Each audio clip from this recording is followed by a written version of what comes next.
You guys asked for him, so guess what? We got him. He's a former Elite Series champion. He's a former Elite Series Rookie of the Year. He is a 3-time Redcrest champion. That's right. DC, Dustin Connell, joins me this week on...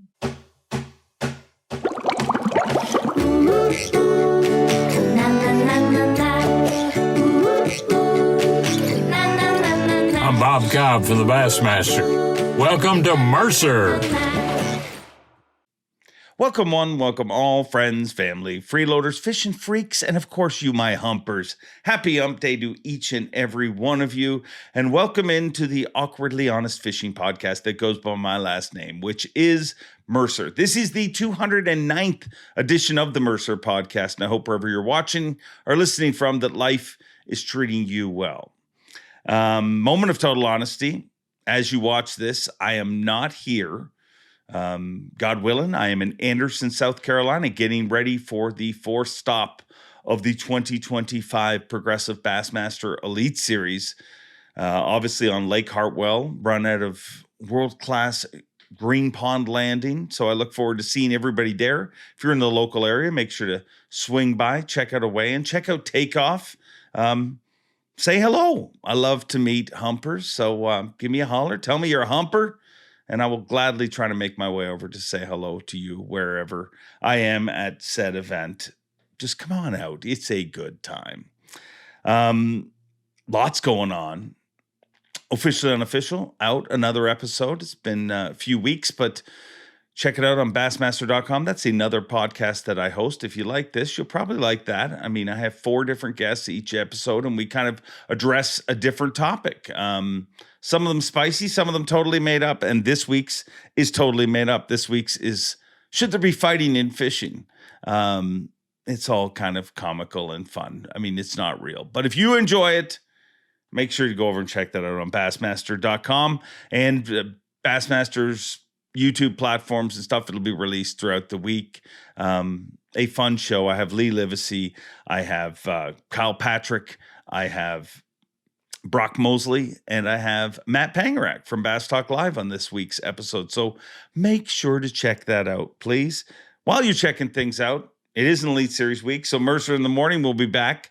That's a kind of impromptu walk around, walk and talk that I do with different Elite Series anglers and really anyone that's hanging out at the takeoff facility. Who knows who I'll talk to.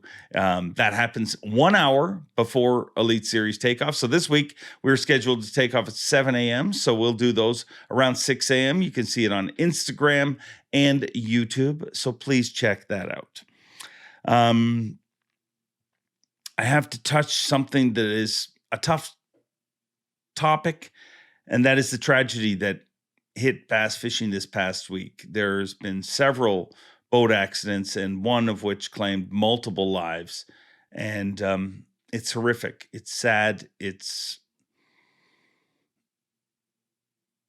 just tragedy, and I would say something about what happened, but I wasn't there, and I think it's not fair to comment and give an opinion of something that you really don't know. Although that does happen, and in this situation happened a lot on the internet. I'm not doing that. Out of respect to all those who are involved, my thoughts and prayers are with you. And I get it. T's and P's are not enough at a time like this, but it's also not the kind of situation that you want to jump into and give an opinion on when it is an uneducated opinion. So thoughts and prayers. Be safe out there. We're all going out just to fish. Let's be safe. This week's show. This will be a fun one. A dude that I don't get to talk to that much anymore. But you guys asked for him, and he is on the podcast. Does a great job. We talk about a lot of stuff. But really what kicked me off and what wanted me to get him on the show was when he won his 3rd Redcrest, 2nd in a row, but his 3rd in like 4 years. He is the freaking Kansas City Chiefs of MLF. Was during his winning moment, he took time to talk about how the world needs to get a lot more positive and people need to not take frustrations out on somebody like Easton Fothergill, who is literally playing a sport within the rules that are put in front of him. And I just thought, how cool is it that somebody at the biggest moment in their career takes that opportunity to say the right things. And I think that's the kind of stuff that should be rewarded in the world. And that's why I reached out to DC, and that's why he is on this podcast. So without further ado, let's jump into it right now. DC, Dustin Connell. We in this thing. It's been a while. It has. It's been a little bit. We've talked about chatting together several times, but it never came about, and I'm glad to be here, man. I appreciate you. Well, I'm glad to have you. I mean, we don't get to see each other we get to see it. I think I saw you at iCast. Had the bro hug real quick at the bar, said hello, but we didn't really get the chance to talk. So let's catch up. Yeah. I've been kind of busy the last couple of weeks. We had the Redcrest at Gunnersville, and it turned out great. Awesome tournament. Man, I'm still kind of riding high on that. And then my little boy just turned 1, so I've been doing daddy daycare stuff. I'm literally out here about to clean the back of this yard up from his party. And I actually pan the camera around right there. I've got toy stuff everywhere. So when you say party, like, did you have a party after winning, or is this just your child's everyday life? No, we're going to have that party tomorrow night. Come on. That was my son's first birthday party was this past weekend, and we're having a big celebration tomorrow for Redcrest. Oh, can I ask you a favor? And I'm asking you right now. So if I thought this in advance, it'd be a much better podcast, but let's just focus on the fact that I thought of it. At some time tomorrow night during the party, like late, like when you wouldn't normally do this kind of thing, can we just have a 1-minute check-in from DC? And I'll just be like, hey, we're going live to DC in the future right now. Here we are. Got the band player right here. Here we are. We're done with the crab. We've done 20 pounds. Got everybody here. We're just hanging out. What's going on? Shout out to Dave. Let me slide over here, Dave, real quick. Show you something real quick, bud.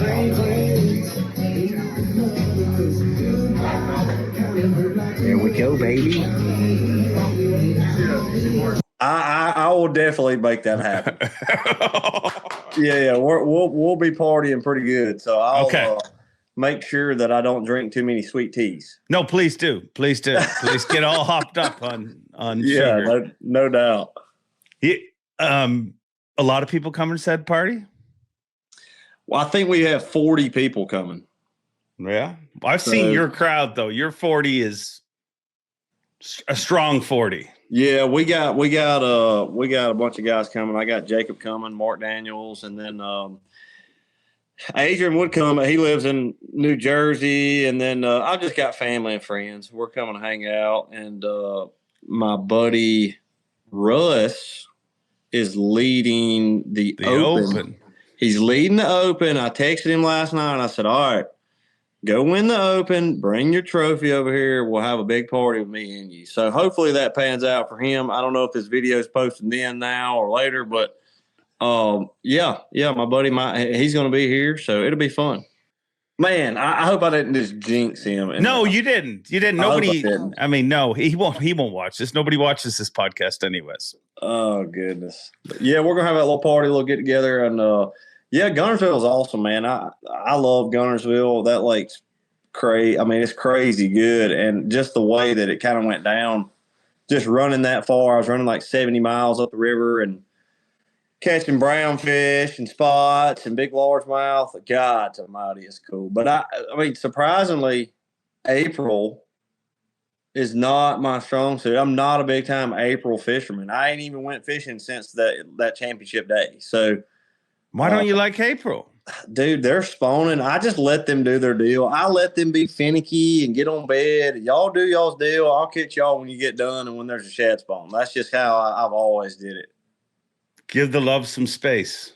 yes, let them do their little deal. Let them have their little rendezvous and get funky and, do their little grinding deal, and then I'm done. And I'll let them do that, and I'll go fish afterwards. Probably a more successful campaign when you think about it, rather than people being like, don't bed fish because of this. Just be like, hey, when you're about to. Yeah, I don't want to be bothered. I don't want to be bothered. Don't text me and call me. So when we last kind of got to hang out a little more, I'd say things have gone good for you. I mean, you took out that pesky Kevin Van Dam in your rookie season. I did. And then you went over to MLF and forced him into retirement. That was only a joke, Kevin. Sorry, please don't disown me. Oh yeah, Kevin. I love Kevin. Yeah, so it has been a crazy ride. So if you guys ain't familiar which Dave is, I fished on the Elite Series in 2017 and 2018, and it was awesome. I won my first tournament. Kevin was coming on strong, golly, and that was at Ross Barnett. So it's hard to believe that was that long ago. And then, of course, everything kind of happened, and MLF came along, and I went that route. And, it's been a crazy ride, man. It's been awesome. Super blessed. Had some great tournaments, had a few tough ones, but that's part of the game. And we just won the third Redcrest event. My third. So it has been a wild ride. Pretty good. Yes. It's been pretty wild. So does it turn out that I was the one slowing down your career? No, I wouldn't say that. I will say this. Sometimes I reminisce the times of us on stage, and then when I won and I broke down and teared up and did all that. So I remember them very vividly. Yeah. Well, it's awesome to see what you're doing.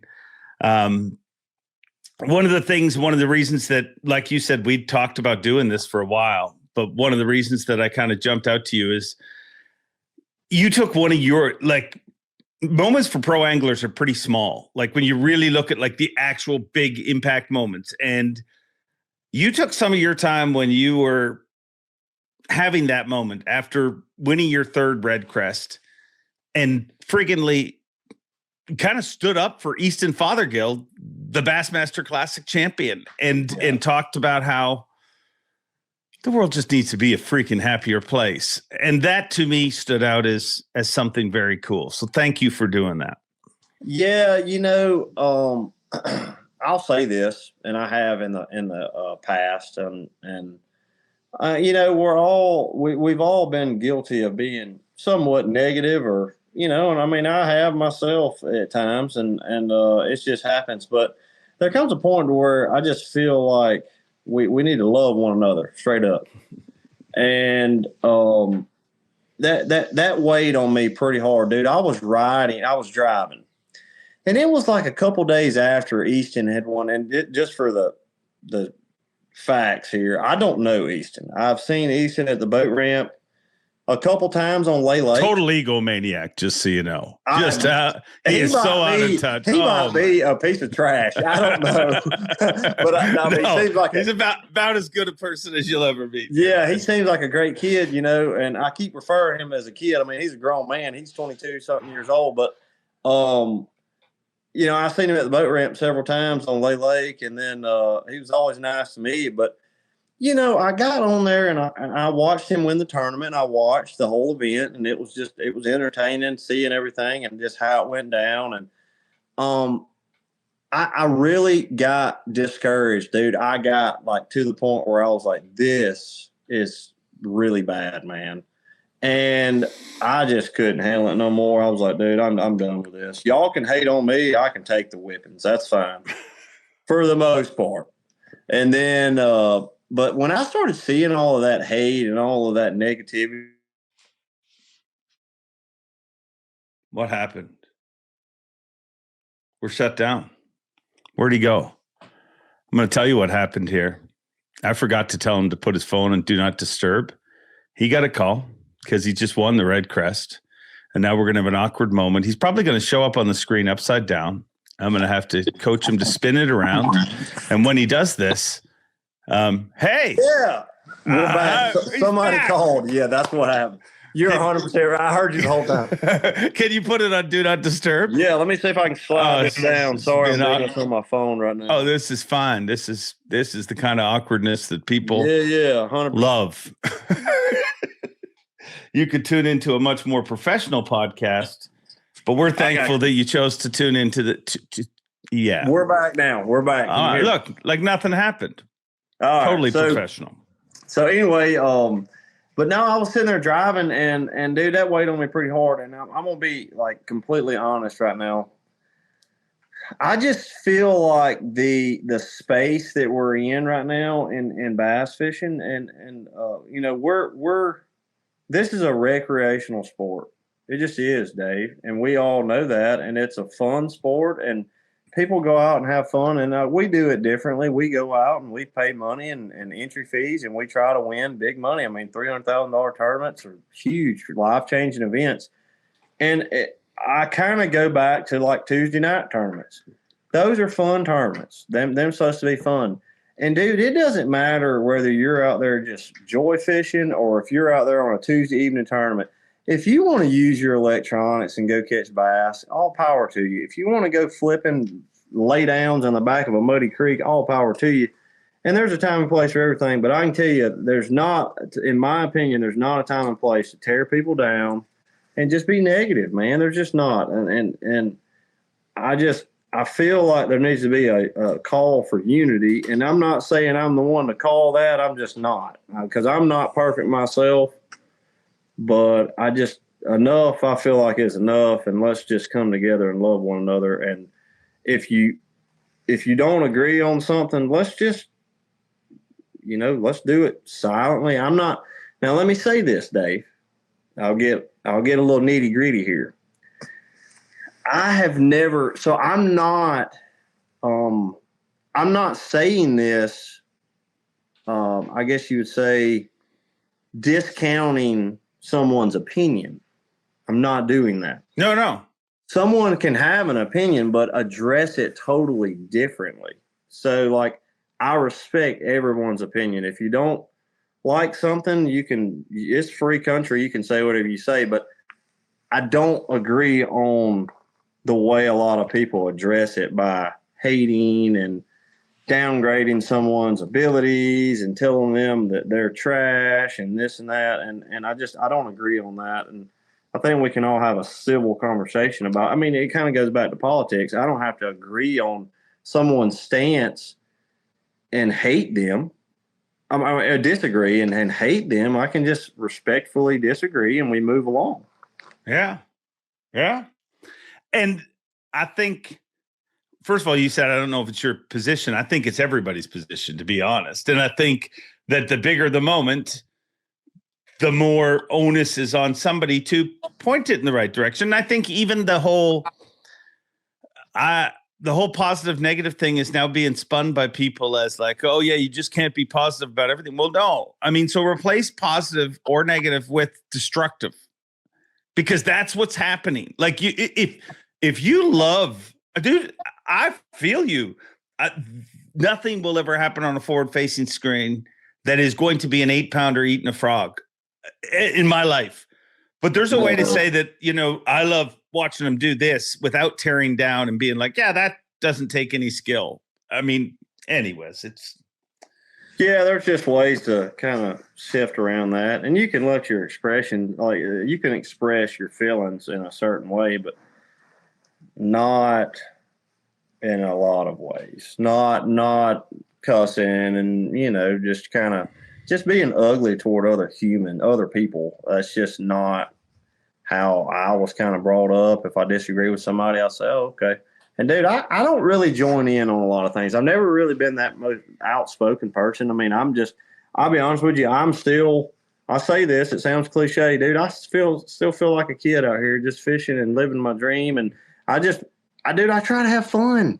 I enjoy, like we shoot YouTube videos and we just have a good time. And man, I'm going to be honest with you. When the day comes where I'm sick of all of this, of the negativity, and I can't go out and enjoy fishing, I just won't do it no more. I want to go and have fun. I want to launch my boat and love the sport and love fishing. And we got to get back to when somebody launches their boat at daylight and they see a little fog on the water and they go out, and if they catch 5, it's a great day. If they catch 50, it's a great day, because, dude, every day is a blessing. It just is. That is the truth. Things, that's why you got into this. That's it. Before you ever thought of doing this or any of this, even if somebody had said, oh, one day you'll be a 3-time Redcrest champion, you'll be doing this. When you were a kid, you were like, yeah, I didn't even know what that is. What's a Redcrest? Yeah. But you did it because you just loved it. Oh, it's my passion. I think it's all of our passion.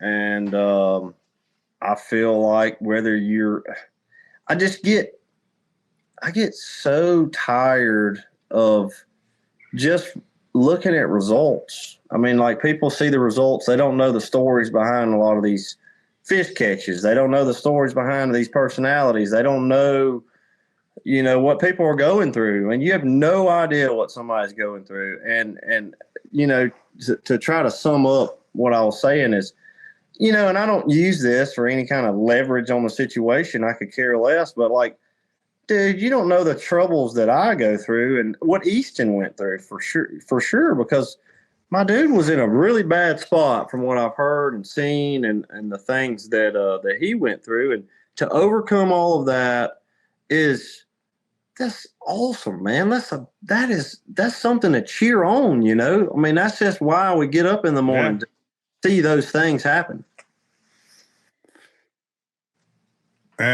It's a wild time. It's really a wild time where, and I get it. If you put it in other sports, I mean, there's rules that people don't like. There's always going to be rules that you don't like. Like, name a sport and you'd be like, well, I don't like how they do this. I don't like the overtime rules in the NFL or whatever. But you don't watch somebody win a game and be like, well, he sucks. He couldn't have won under the real overtime rules. Like, I mean, and if you do, you're nuts. I'm sure there's some people out there that do that. But you know what I'm saying? Like, well, why are we tearing down anybody in the sport? Well, my thing is, and I said this a while back to a guy, and I talked to him, and I said, look, we got to get to a point. This is a rough patch, and we got to get to a point where everyone just respects everybody, and it doesn't matter if you're out there in a John boat and you're catching a limit of crappie every day using your electronics, or if you're fishing laydowns with little Bobby Garland grubs and you're catching 7 of them. It doesn't matter. That's their business. Like, they're anglers. They're fishermen. Like, I never thought, and I said this in video, I never thought that it would be so much chaos over how someone reels in or how someone catches a bass. You're like, what? It's crazy. Yeah. I mean, growing up, if you drove past a body of water and you saw someone fishing, that's an angler. You're not like, oh, that's a lesser than. The thing about it is, and I'm sure people will go in on this. Oh yeah, he's benefited, and I'll be straight up honest. I have benefited tremendously off of my electronics, and I will, I've seen it happen in 2020. I saw it. I saw this literally the first time that I saw it. I was on St. Clair, and I rolled up, and it was actually Jacob. Matter of fact, he had the first version of forward-facing sonar, and I'm out there plinking around like we all used to do. I mean, Dave, you did it, and you plink around. If you get a bite, you hit a waypoint, and you go back to that area, and you just mill around. And that's what you did. I mean, I still do that stuff today. But I saw that, and I went, oh, wow. And I have benefited tremendously off of it. And it is a groundbreaking thing that I love to do. But you don't necessarily need that to go out and have fun and go catch bass. And I just won Redcrest, not even using my electronics. So, and there will be tournaments. They will get one doing that, and which ones won will not. But to sum up, I just feel like that we all need to get on a positive rope of things and, and pull in the same direction. And let's just be unified as fishermen and all come together. Yeah. Yeah. Amen. Preach on. It's no different than, you see people that fly fish. It seems peculiar to me. I'm like, embrace a gear ratio. Why these fly fishermen got to make 9 casts? Just whip that thing out there the first. Because the whole theory's different. It's the line carrying the bait as opposed to the bait carrying the line. And I don't get it. That ain't my deal. And it's the same way with kayak guys. They go in no offense to kayak guys. That's a totally different realm. Yeah. To me, they got kayaks now that have trolling motors that run 10 mile an hour on them. And I'm like, won't you just go get a boat? I don't know, but that's they are little tiny boats. Yeah, they are the boats. So, but that's awesome to see. Today's high-tech fishing world can be a real pain in the neck, especially if you're running the wrong mounts. Beat Down Outdoors, they bring the graph to you, and they support this podcast and care enough about you to make this a short ad read. Check out Beat Down Outdoors. Now back to the show. Yeah. No, it's but you don't hold that against anybody. You know what I mean? When I see guys like Russ Snyder, who's dominated kayak tournaments for a long time, I'm like, damn, good for you. You're a hammer over there. Like it's wild. Well, do you remember the moment in your life where you were like, damn, I got to fish forever?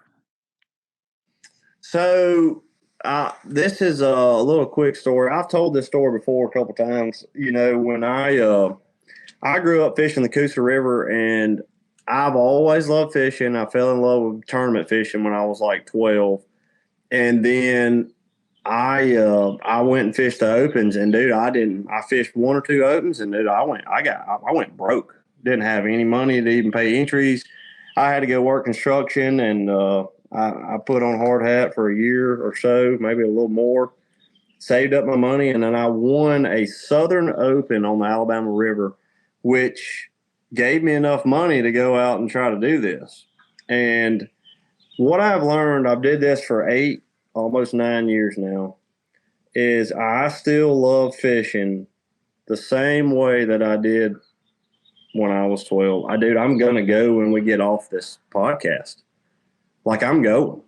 And it's just in my blood. I freaking love it. And I'm not going to film today. I don't do this strictly just because of filming, and it is my job, and I try to do my best I can at it, but I just want to go out and enjoy a day on the water and just fish. I like reeling them suckers in. So I made that decision, and it really got real when I was in college. And I know if there's any college guys out there listening to this, it's a reality if you want it to be. Because when I was in college, I was in engineering, and I changed my major. It was my junior year. I said, no, I'm done with all this. I'm going into marketing because I could graduate quicker. I said, I'm going to go into marketing, and then I'm going to go and make a run at it. And there was not a plan B, plan C, there was no other. That was the plan. It was either do that or be 20 years later doing that. That's what I'm going to do, So you got to go all in if you want it bad enough. And that goes for anything. So that was the stance that I made on it. And I sold out to it, dude. I've poured a lot of days and a lot of time into this. And it's just cool to see the progression of everything. Were you ever at a point where you thought, this, or in your head, did that just not compute? I mean, if one didn't work out, you just had to figure out the next way. There was times that I doubted it. There was times that I doubted this. And a lot of that doubt comes from, can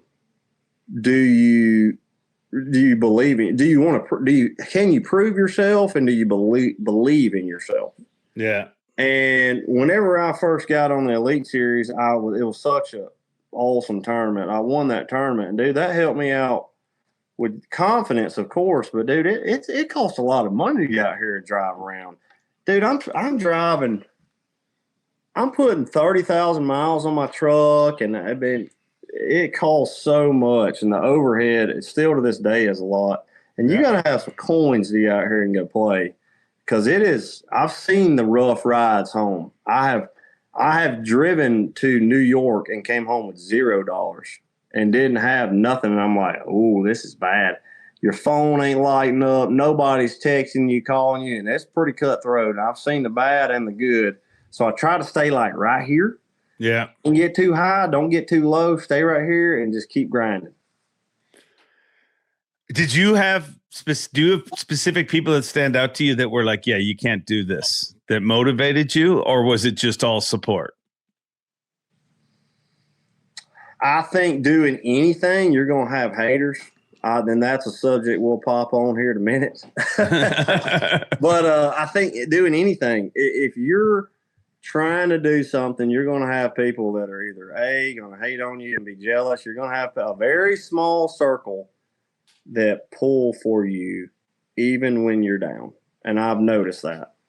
And I remember a speech, and I don't know why this came to my head, but Jason, I think he won on St. Clair or one of these tournaments, and he said that on stage, and it kind of resonated with me. Talking about driving them long drives after you lose tournaments and there ain't nobody there. Big dog, you're driving home all alone. Your phone won't even get a phone call. Hey man, keep your head up. You won't get none of that. But when you win, your phone's like lit up, and I mean that's the nature of it. But there's a lot of lonely times there when you're driving and you're like, dang, dude.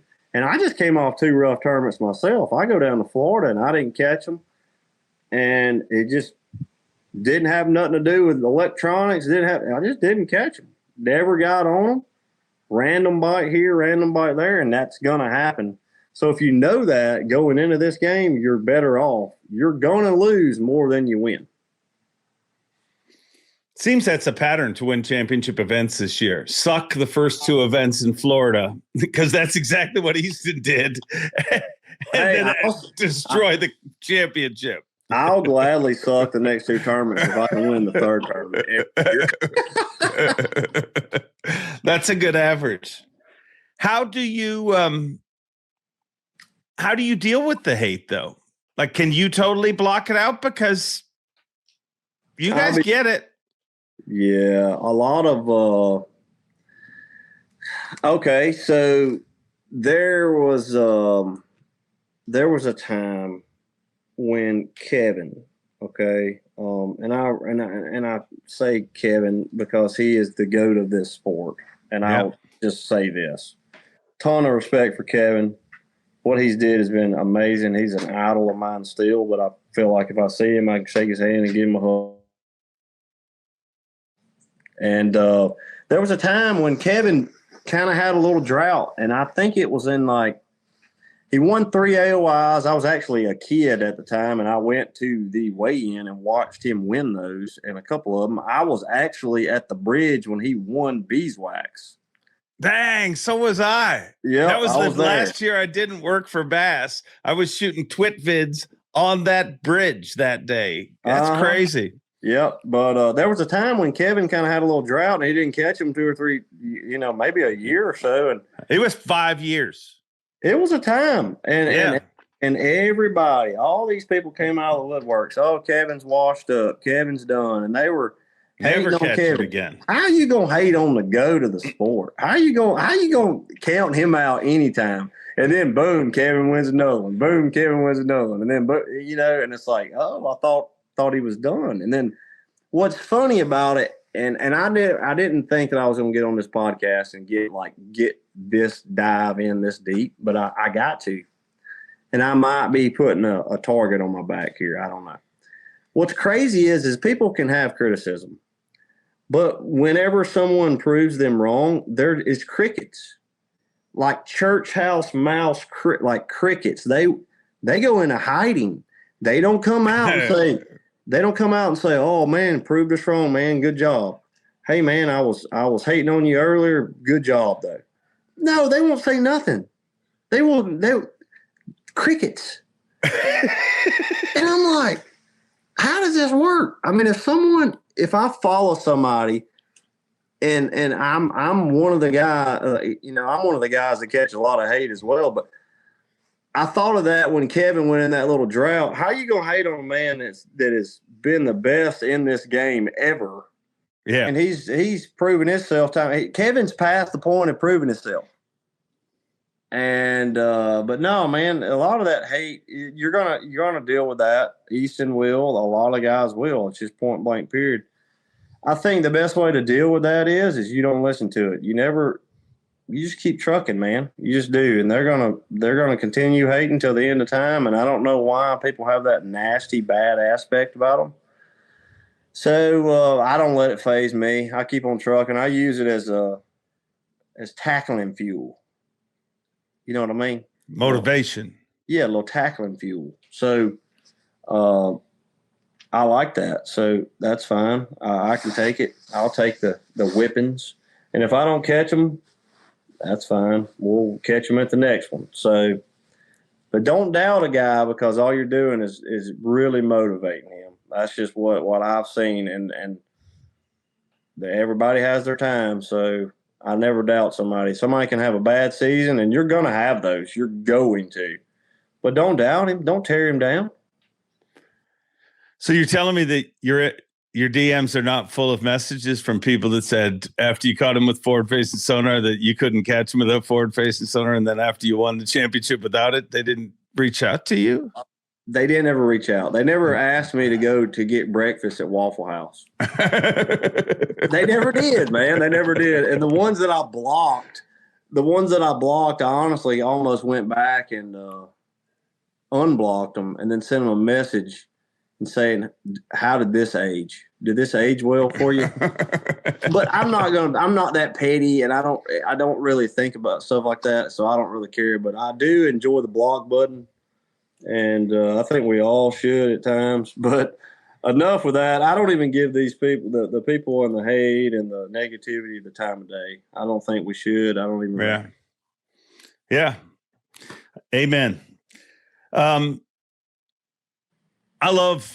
you guys were on the Elites, I called you Money Inc., whatever you wanted, the Ding crew, whatever. What, like, is there a name for your crew? Like, what do people refer to it as? I remember you calling us Money Inc. It was so funny. And I'm like, Dave doesn't know this, but I'm broke as crap at the time.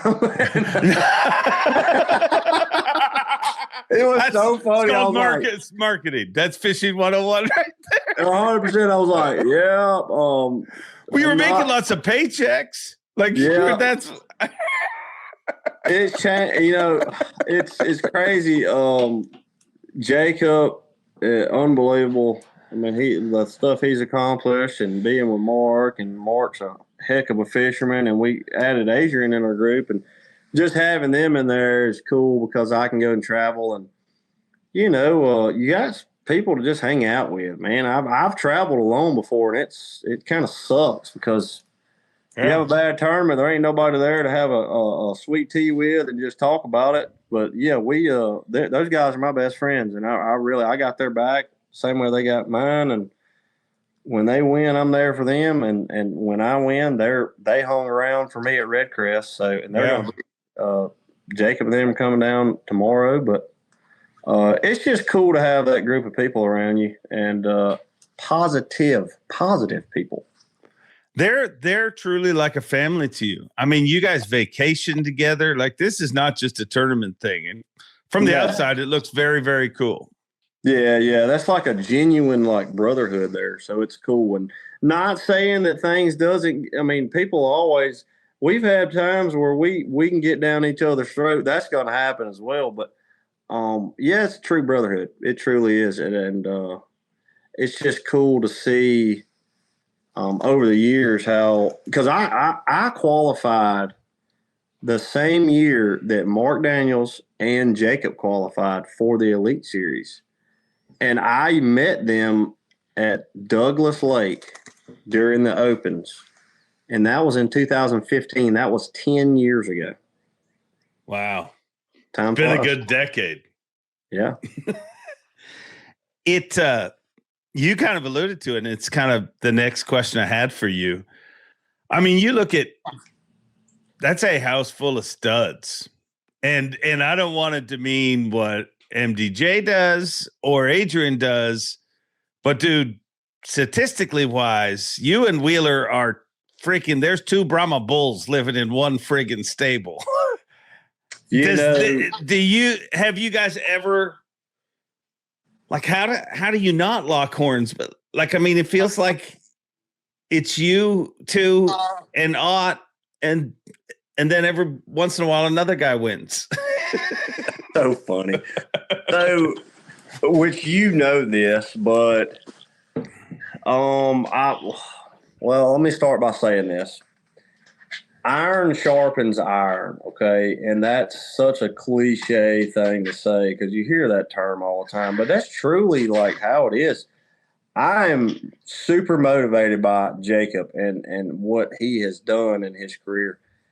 Not only has he won a ton of tournaments since he was freaking 20 years old, but Jacob has become a dang legend in the sport of what all the success he's had. Marketing and everything. Yeah. And then, designing baits. I ended up joining in with the Rapala team this year or last year and just seeing, I mean, he's a genius when it comes to bait designing. And dude, when I tell you he is a fishing nerd, it's all he thinks about all day long, 24/7. He doesn't put in 40 hours a week. He puts in every day, every minute. He goes to sleep studying and trying to learn new things. He never quits learning. So seeing that motivates me to become better and better and better. And we're always bouncing ideas off each other like, hey, dude, you think they'll bite this? And I'll go and I'll launch my boat. I'm like, I don't know if they'll bite that or not. Let's try this. And there's little tinkering little things that we do. And the same way with Mark and Adrian, I'm like, hey, you want to ride down there? And me and Mark go fishing all the time. And we're just trying to learn. You can never stop learning. But, yeah, I wouldn't say there isn't any competition there because everybody wants to beat one another. That's it. We all want to win. We got that in our heart. We want to win. But I can tell you this, I never root against them boys. I would put them on my fantasy team anytime. Avco not only makes incredible outdoor clothing, but they care about anglers with their 10% pledge. Avco and the Shed family donate at least 10% of the company's profits to conservation and making fishing better. Now back to the show. So how do you deal with that, though, as often as you guys come up against each other? All of you guys have had different situations where you're all like, is it totally like, does it change at all? Or is it just like, hey, it'll be what it'll be? Well, there's times where there's been a lot of tournaments where I completely miss the boat. I won't catch them, or either Mark will or Jacob and all that. But we all got different personalities of fishing. Yeah.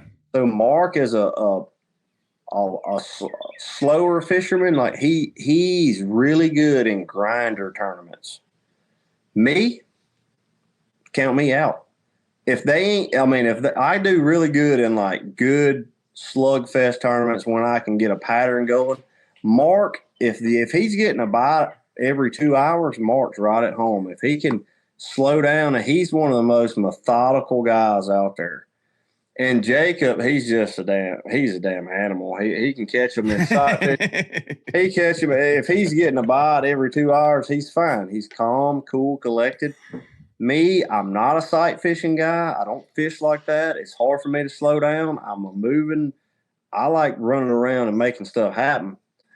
But those guys, to sum this up, they're supportive through everything. And Adrian won a tournament 2 years ago. Actually, he won Cayuga, and he did great at Gunnersville. And Mark's dude. I feel like Mark is going to probably get 1, maybe 2 this year. And I promise you, don't count Mark out. He's going to get him a few coming up soon. So he's those guys are my best friends.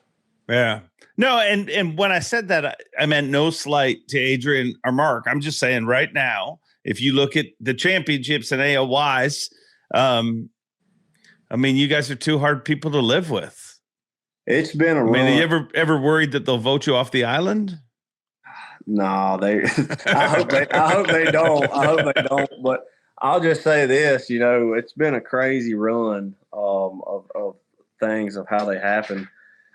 Me and Jacob last year, you can't make this up. It was crazy. We won the first 4 tournaments of the season. And I was like, we'll look back on this in 10, 12, 20 years, ever how long the good Lord allows us to do this or be around. But I was like, the good old days are right now. Hell yeah. They're right now, dude. And I'm just trying to embrace all that and just catch them and enjoy it.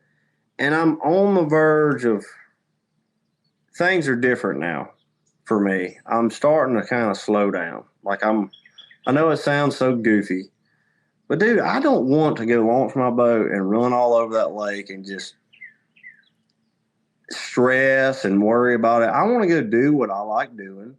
If it works, it works. If it don't, and let me just do my own deal. I don't want to have to worry about I don't want to have to worry about trying to prove myself. I just want to go out and have fun and fish. And if I win a tournament or two, I do. And I'm going to definitely give it 100%, but I'm done with that launching the boat and being all worried about making this cut. If it happens, it happens. If it's going to be your tournament, it will be. You can't shake it. So you're not done with winning or making 70-mile runs on the final day to win an event. You're just done with the stress. I think that comes with, 900,000 reasons that you feel that way. I think it's pretty freaking normal. I set myself up for that. But there was a lot of times, and I'm going to tell you this as a fisherman, this, and you've seen this happen in guys' careers, to where they start really coming into their own, and you can be hard-headed, and at times it's going to work out really good for you. And I'm just kind of to the point where I'm like, I'm going to do my own little deal. I ain't going to try to force nothing. If I don't like sight fishing, I'm going to go into a tournament and I ain't going to sight fish. I ain't going to do it. I don't enjoy sight fishing. I'm not the best at it. I can do it. But I try to go off the beaten path. And if I go off the beaten path like I did at Gunnersville and try to do my own patterns and my own style of fishing, and it works and I win, that's amazing.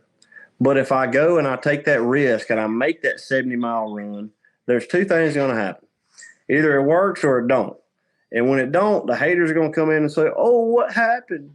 And then after that, I'm going to say, well, I just didn't get on them. I was stubborn. I was hard-headed, and we're going to go to the next one. But if you go and you win the tournament, it's like you're a hero. And I'm like, dude, it's not that easy. It ain't that easy turning your back on every bass on the lake. Yeah. But no, I'm just maturing as a fisherman. I'm starting to process things a little differently. And I think that's the biggest thing. Because when I first started, Dave, dude, I was green.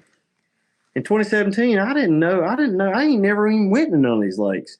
Now I've gotten to the point where I've been to Champlain. I've been to St. Clair. I've been to Okeechobee 15 times. And I'm like, I know what I like doing. I know where I'm familiar with the lakes. And you just get seasoned. If you could go back in time and give that version of you, that first pro level event, some advice, what would it be? Slow down. Just slow down, bro. Just chill. Just chill. Just quit running around. Just slow down. Because I've said this for years.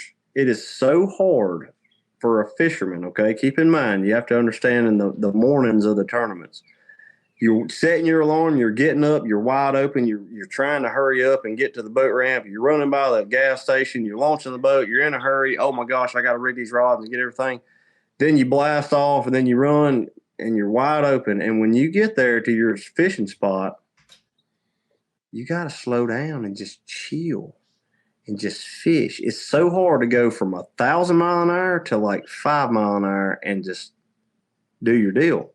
And back in the day, I would be still stuck on 1,000,000 mile an hour, and it worked.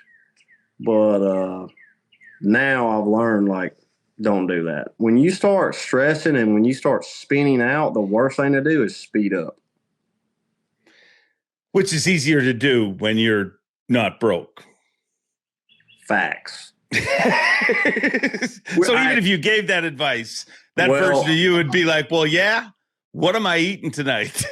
I've been there for sure many, many days, and I don't never forget them.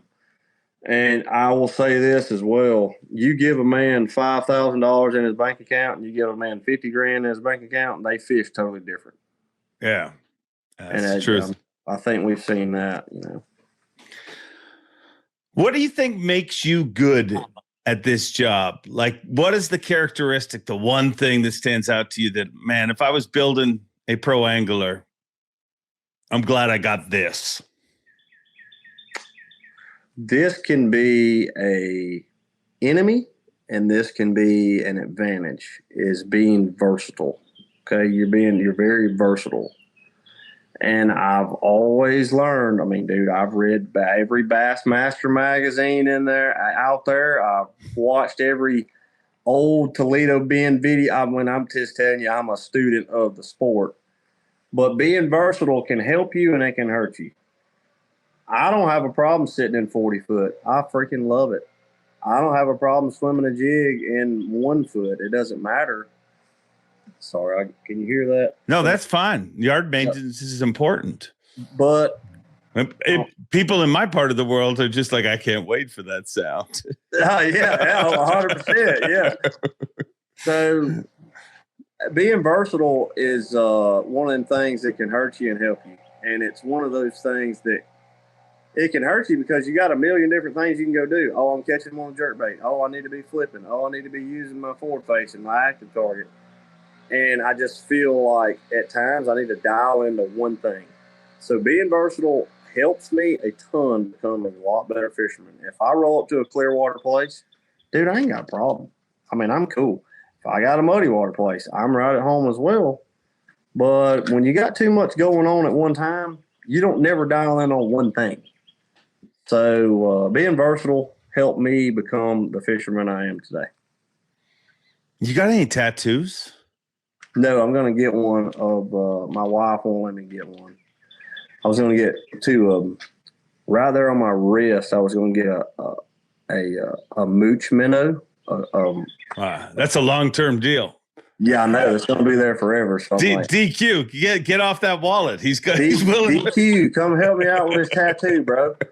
But no, I told my wife I actually said it on a YouTube video. I said, I swear if I win this tournament, I'm getting a tattoo of that mooch minnow on me.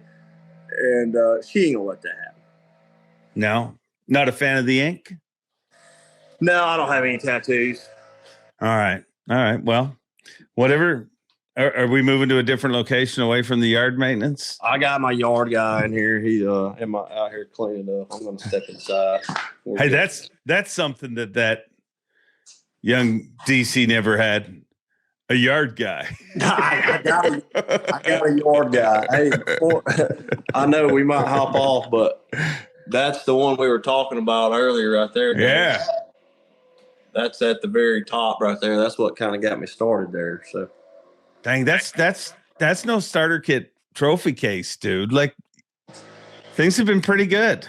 It has been good, man. Been very blessed. So it's been a ride for sure. So I look around and I'm like, wow. So yeah. Very cool. Very cool. No, it's been awesome to watch. Are we losing you now? Is that what's going on? Is it time to say goodbye? No. My yard guy's out here. He's blowing off my back porch. So he's doing his job. But I'm good. All right. What's the future for you? Where are you in 10 years? I don't know. I've had that question asked to me this past week several times, and Oh, he is relentless, isn't he? I mean, it's like he's following you around. I don't tell him to cut it off. No, it's fine. It's fine. I got to tell him. I'm going to tell him. I'm going to say, cut it. Tell him I'm the Redcrest champion. Turn that off, damn it. Hang on. Hang on.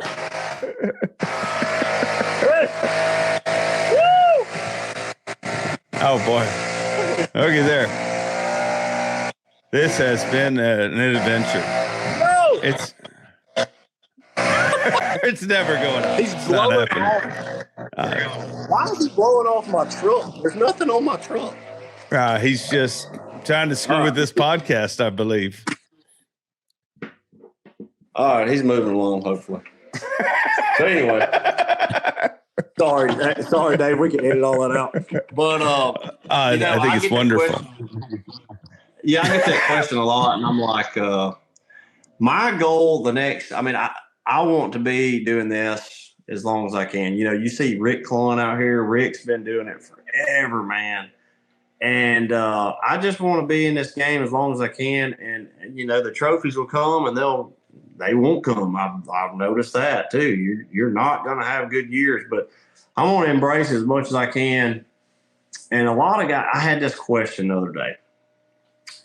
They said that I've won 3 championships, and that is a very prestigious thing to have because not a lot of guys have that.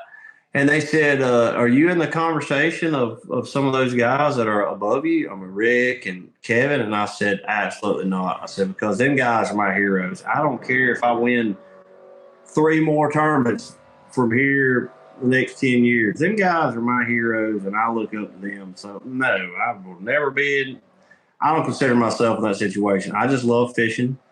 And if I'm here the next 15 years, we'll talk about it then, you know. But I just want to leave a positive impact and bring more people into fishing. That's my goal. So you plan on sticking around? I mean, you are not. Oh, I ain't going nowhere. I'm still mad at these suckers. I'm going to get out here and get after them. I ain't planning on going nowhere. Good Lord willing, you know. So that's good. That's good.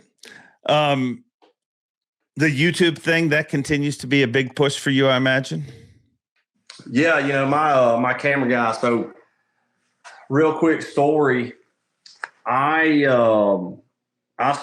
started doing the YouTube stuff in like 2018, and it's been awesome. Just being able to look back at them tournaments and relive them. Yeah. So that's cool to do that. But also, man, there's a lot of people that got into fishing just because of YouTube and learned so much about it. So, and it's an awesome thing because a lot of people follow what we do and a lot of people love it. And it's been great, man. I mean, there's so much support on YouTube, dude. It's awesome. We're actually going to drop a championship video for Redcrest at Gunnersville, I think on Monday. So the day after, when this posts, it already been posted. But we're going to drop that, and it's going to be a long video, but YouTube has been great. What are you scared of? That's a good question. I don't know. In general, I'm scared of cockroaches. Straight up. Why? I don't know. I just don't like cockroaches, bro. I do not like them. I don't like them suckers. I don't like them. And but no. So, like, would you rather see a snake than a cockroach? I don't care about snakes. Now, my wife hates snakes. I do too. When I tell you hates them, we were on the beach at Cancun. Okay, we went down there on one of those trips with Jacob and my crew, and there was a guy walking down the beach, and he had like a big snake. I guess it was one of those pythons or whatever, ball python. I don't know. Well, anyway, he's walking down the beach, and Vic, my wife, looked over there and said, "Oh my God, it's a snake!" And she has like a phobia. She was pregnant at the time. And she took off running up the beach pregnant, wide open. Dang near ran all the way to the room, scared to death, crying, screaming. And she hates snakes, but I don't care about snakes or none of that. I don't like cockroaches. Yeah, I get not liking them. I mean, but you're not scared of them, are you? Like if there's one on the floor, do you deal with it or do you call Wheeler into it? No, I'm killing him. I don't like that. I do not like cockroaches at all. I would say the other thing that I'm kind of scared of, I used to be scared of airplanes, and I kind of got over that. I had some anxiety about airplanes there for a while. It's weird if you think about it. Like you really stop to think about it. It's all very weird. Oh, 100%. You're in a chair in the sky. Yeah. I had some anxiety about that for a while, but other than that, that's about my two biggest fears there. That's about it. You said that you'd never be compared to Van Damme or Rick Clunn because they're your heroes. Who was your hero? Like, who was the guy for you?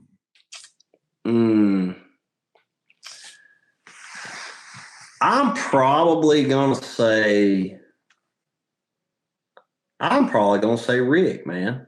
I'm going to say Rick Clunn, to be honest. Because Rick is, man, I grew up watching Rick. I mean, we all watch Rick. And then I got so much respect for him to still be doing it. He gives everybody hope. Like, dude, I'm 35. And I'm sitting there thinking, I'm like, God almighty. If I drink too many sweet teas, I'm down for 3 days. Rick Clunn's out here fishing tournaments at 70-something years old, getting after it still. And wow. Like, it's crazy to see, but the old, like, Rick and just that group of guys that they came up with, Rick and some of them older school guys. I mean, Bill Dance, legend. And I know he wasn't the tournament scene guy, like everybody's seen, but Rick, Kevin, I would say my age group, Kevin, but always, dude, I'm just telling you, ever since I was 10 years old, I've been watching all them guys, and it's amazing. I'm still fishing against a ton of them right now. And yeah. It's cool to see that new group coming in, though. So we got that new group of guys coming in. I don't feel like I'm a new guy no more. I kind of feel like, hey, I done been here a while. So there's going to be some dang hammers in the waiting. I mean, you're going to see some dang superstars show out here soon, and they're coming, and I know that. So I got to keep my head on a swivel. It's wild watching the progression. Like, and I think it's very similar to other sports. You know what I mean? Like if you look at the PGA, Tiger Woods brought the whole fitness thing to the PGA. Before that, I mean, guys were whoever they were. And I've seen Kevin come along and speed up the game and change just how everybody marketed. And there's been different levels, but it does feel like, then you guys came along, there's been different levels the whole way along. But it feels like this next new group that's here is like, because you guys all grew up anglers and became tournament anglers. It feels like they went at this at a whole different level. Like they're like, I'm going to be a tournament angler from day one. Yeah, these guys, and I hate to even mention this again. I hate even saying the word, but the forward-facing side of things, I mean, dude, there's freaking masters out there now. I was kind of on the first we were on the breaking edge of everything, and we got on that deal for several years, and it was so good, man. God, it was so good the last few years because not everybody really got onto that deal. And what's crazy about it is, dude, I did guide trips for a long time, and I've seen these kids nowadays, and I'm just telling you, there's 12-year-old kids that can skip a dock just as good as anybody. Them suckers can cast. They can catch them on forward-facing sonar. They can catch them flipping, and I'm like, dude, the learning curve when I was a kid, I threw shaky heads at rock walls. Yeah. I didn't I was literally tungsten weights came out in 2006. Like, I don't know, it may be another 2003 or whatever, but literally remember flipping lead weights. Now every kid that's 10 years old has an 1.5 ounce weight on their Dobbin mats. I've run a Yamaha outboard for over 30 years. It has got me home safe each and every time. If you enjoy this podcast, remember, Yamaha supports it, and they care enough about you to make this ad read very short. Now back to the show. Yeah. Punks that came out, it was like a whole new, like, I'm never going to buy that. They're too expensive. You know what I mean? Like, you watch all the elevations that have come, but they are not that. They're a different beast. 100%. And like these kids nowadays, they're freaking fishing machines. And I know that. And I'm like, they're coming. They're coming every year. And them guys that are over at Bass and even the guys that are coming in with Major League Fishing, I see them and I'm like, that kid's got it. Those kids have got it. And you got to have that it factor of like the instinctual side and then the fishing ability side. And then you got to have the motivation. And they got all three. Yeah. Yeah. Well, and the thing to remember is like, it's easy to make that way of fishing seem simple. And it's kind of been demonized that way. But if they put the time in to become a master with that, I mean, we've literally watched, let's say the last 2 years, let's say, and that's being conservative. It's probably been the last 3 years that every pro in professional fishing has done nothing but try to get good at that because they have to. Mm-hmm. And they still haven't got to the level that some of these kids have got to, which just says to me, like, if they had the wherewithal and the ability to stick with that and figure that out, even if they don't have other parts of the game, they'll get it. Like they've got the drive. And most of them have those parts. Like most of them that I've seen, like you said, they can skip when they're 12 years old. Yeah, that's one of those things. Being well-rounded is definitely going to help out. And I'm just telling you, there's a lot of things that are elementary now, straight up. This game has changed, and you know this. It's pulling up to a brush pile now and fishing a brush pile, that's elementary. Like, it's just not that complicated now. Yeah. And I remember I caught them at Champlain in a tournament, and I was throwing a jerkbait, and I was one of the only guys throwing a jerkbait up there, and I was fishing some of those blow-throughs, and I was catching smallmouth, and like, dude, we didn't even know this stuff had came out yet, but I'm throwing a jerkbait on a bunch of places, and that's when they would bite. They would bite a jerkbait then. Now, they don't bite jerkbaits that good. They just don't unless you're looking at them.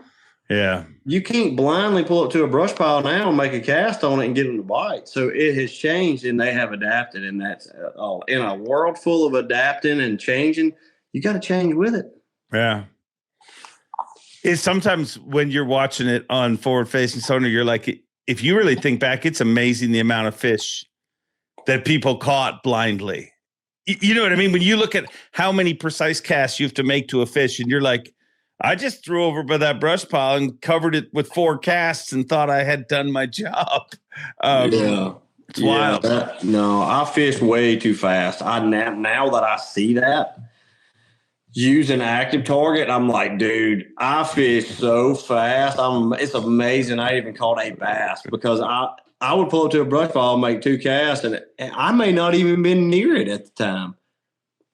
And just, so you learn so much. Never stop learning. Do you think people, so when you told the story about you and Wheeler being out in St. Clair, you were early adapters, and some of your success is because of that. Well, at one point, people started flipping, and there was guys buying special rods and stuff like that. Do you think those dudes put up with the same ridicule that some of the forward-facing sonar guys have put up with? No. I'm sure there was some of it. It just there was no board to put it on. There was no. So I got to say this. So A-Mark, okay, Aaron, legend. And, legend in the finesse game, okay? A-Mart, I remember him and a bunch of these guys, they're sitting in open water on Erie, dropping on them suckers with 2D in open water. Yeah. They were on that deal. They didn't have a way to really be effective doing it, but they were in open water following seagulls, dropping on them in 30 foot with 2D, staring at that sucker all day long, but don't nobody want to talk about that. No, that's truth. It's just weird. It's a wild time. It's a wild time. Where did ding come from? Like, where did it originally start? Good question. So, I was in a tournament with my brother, and we were fishing on Logan Martin, and we were fishing a tournament for like 17 grand. It was a big local tournament. And dude, I rolled up to a place and they were chomping. I mean, like 4-pound spots were eating. And me and my brother got him in the boat, and every big one that we caught, we was over there. I looked over at him. I went, ding, let's go, baby. So then, like, kind of ding originated there, and it was just a fun thing that me and my brother did. And we had been hitting it a lot lately. We really got on the ding stuff for a while, and then but I will let one out every now and then, But it's just a fun thing we do. We just have a good time. I mean, it got to wasn't it to the point that there was bells being brought on boats and stuff like that? It was cool. Yeah, they bring us bells and whatnot, man. That was so awesome. Heck yeah. Do you ever think you'll compete for another Bassmaster Classic? That's a very good question, and I figured that might come up, and I'm going to say probably. I'm going to say probably one day. It's definitely on my list of things I would like to do. And that's just a personal thing for me. I don't know when. I couldn't tell you when. I had contemplated on fishing some of the opens, not for the qualification side of it. But, man, I just wanted to hop in them suckers and just fish a few tournaments and see what happened, and maybe you win one and make the Bassmaster Classic and fish it. I think it'd be cool to fish. Yeah. It isn't something that I'm, like, dead set on doing right now, but you never know. I mean, I may tinker around and fish a few opens here and there, and if you get lucky and win one and they have a Classic in Alabama, I'd love to be in that sucker. Yeah. You do good in those Alabama events. Yeah, it's been good. So I'm like, please – y'all come back to Lay Lake or something and let me try to get in that. Well, it's been great chatting with you and catching up with you. Things are going well. I think maybe we've come together and mended some, if we can get along, anybody can get along. I believe the children are the future kind of vibe. Yeah. And I'll touch on this before we close. I felt like there was kind of this weird air between a lot of bass and Major League Fishing guys there for a while. But I think a lot of that's just kind of went away. And I feel like 2025 is like it's coming back for full circle. We're all in this together. Let's freaking get after it, and let's turn the course of things around. Let's bring back some positive deals. Let's have fun. Let's breathe a little air into the space and just enjoy what we do and just appreciate it. Because this isn't like, we're very fortunate to have professional bass fishing, and we're very fortunate to be in this game, and it's a fun deal, and I'm gonna have fun. I don't know about everybody else, but DC's gonna have fun out there. Yeah. Whether you catch them or not. You think the forward-facing sonar debate kind of took care of the Bass MLF debate? It seems to have distracted people. Well, they both. I think there's a bunch of anglers that can both agree on that. I mean, and then there's some that can't, So, but it's all gonna work itself out. I'm fully confident in that, and I don't know. I mean, it's just it's a weird time. There's been so many podcasts and so many talks about everything. And my ending quote is, let's just love one another. Let's just go fish and have fun, man. And let's if somebody wins a classic, man, let's freaking cheer them on, dude. Let's be stewards of the sport. And if you don't think that we're a steward, then you can address that. But just be nice if you do. Yeah. Amen. You said it earlier, and I do believe it. I mean, you can get downtrodden with things, but these truly are the good old days. They are, buddy. Hey, Dave, we're living in them right now, man. That's freaking awesome. I mean, it's springtime. There's birds and bees buzzing around. Everything's blooming. Signs of Wintertime is going away. There's going to be big brownies on bed here soon. I mean, it's exciting times. Let's be happy about it. Amen. Great stuff from DC. Always a fun and entertaining dude to chat with. And I appreciate him taking the time. And we dealt with some stuff. I mean, we had gardeners, we had all sorts of stuff, but it was a fun conversation and a refreshingly upbeat and positive outlook on things. So thanks, DC. I look forward to having him back on the show again in the future. And hey, once again, if you're near Anderson, South Carolina, come on out and say hello. Want to see my humpers at the Bassmaster Elite Series this week. Green Pond Landing, Lake Hartwell. It's going to be a fun one, and I hope to see you there. Regardless of where you are, spread happiness in the world, because guess what? The world can use it. Have a great week. Enjoy being. And as always, Bob Cobb, take it away. Thanks for watching. Please like, comment, and subscribe, because Bob Cobb of the Bassmasters told you to. You hear?